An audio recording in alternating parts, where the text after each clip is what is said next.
Assalamualaikum warahmatullahi wabarakatuh.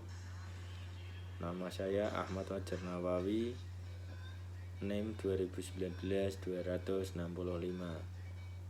Saya dari kelas C semester 5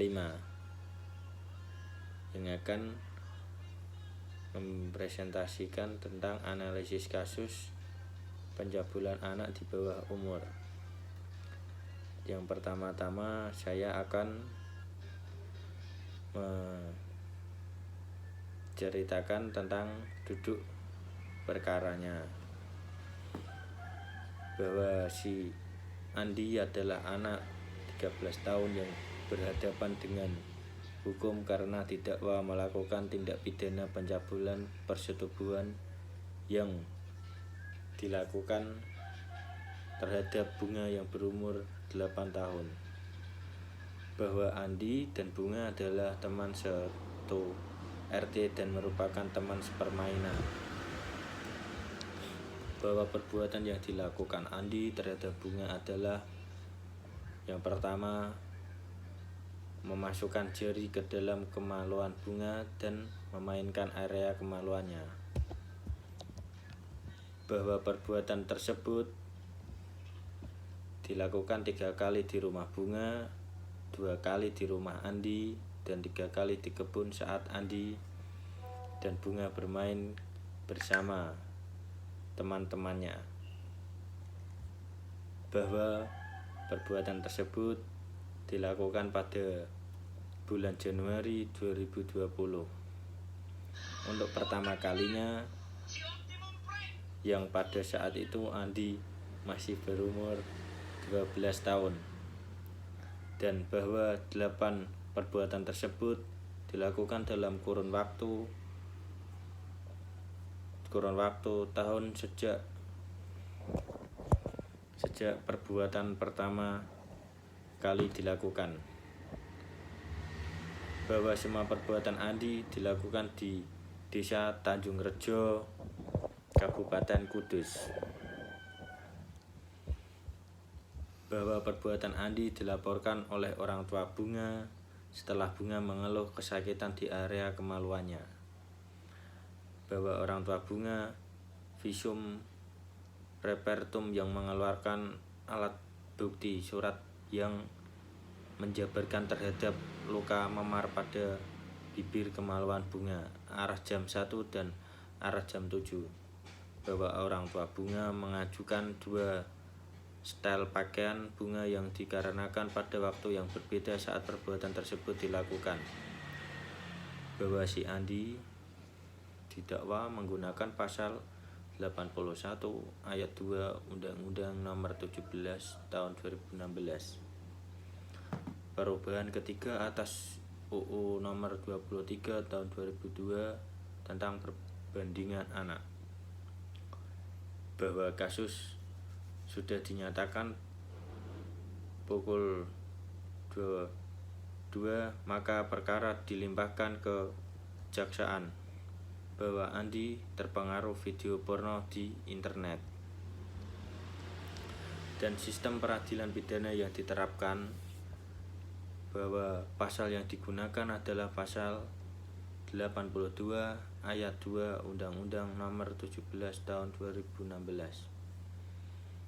Perubahan kedua atas UU Nomor 23 Tahun 2002 tentang perlindungan anak. Pasal tersebut berbunyi sebagai berikut.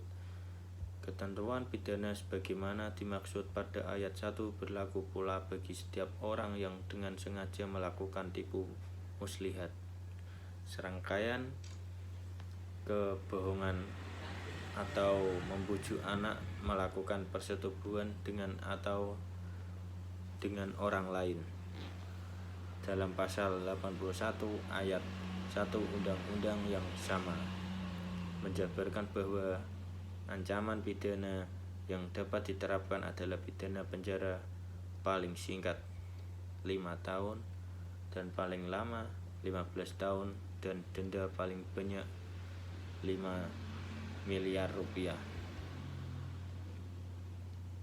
Bahwa dalam pasal 7 ayat 1 dan 2 Undang-Undang Nomor 11 Tahun 2012 tentang Sistem Peradilan Pidana Anak menjabarkan mengenai diversi. Diversi diupayakan pada tiap tingkatan penyidikan, penentuan dan pemeriksaan perkara di pengadilan.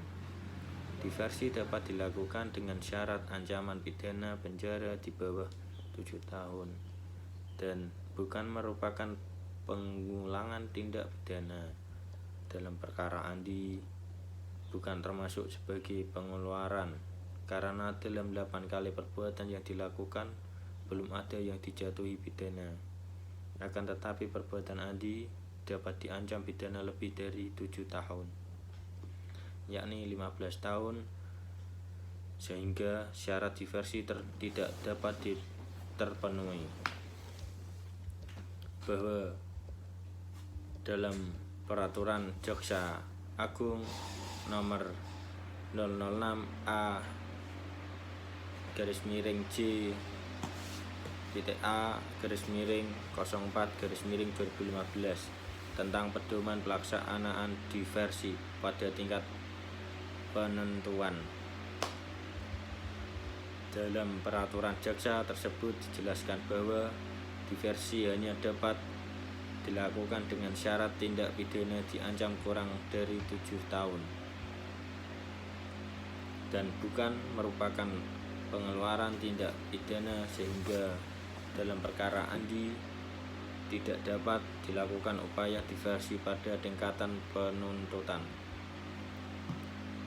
Bahwa berdasarkan pasal 69 Undang-Undang Nomor 11 Tahun 2012 tentang Sistem Peradilan Anak yang dimuat dalam ayat 2 pasal ini berbunyi, anak yang belum berusia 14 tahun hanya dapat dikenai tindakan dalam perkara ini.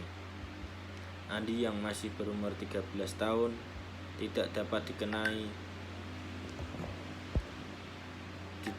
dikenai pidana melainkan hanya tindakan. Kesimpulan yang saya buat singkatnya ialah dalam perkara Andi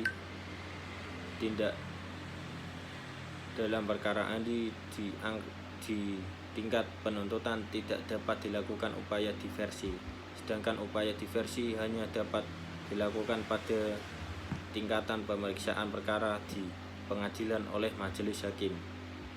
Apabila upaya diversi gagal dan melakukan upaya penyelesaian perkara di pengadilan, maka tidak diperkenankan untuk Andi dijatuhi pidana, akan tetapi dapat dijatuhi tindakan.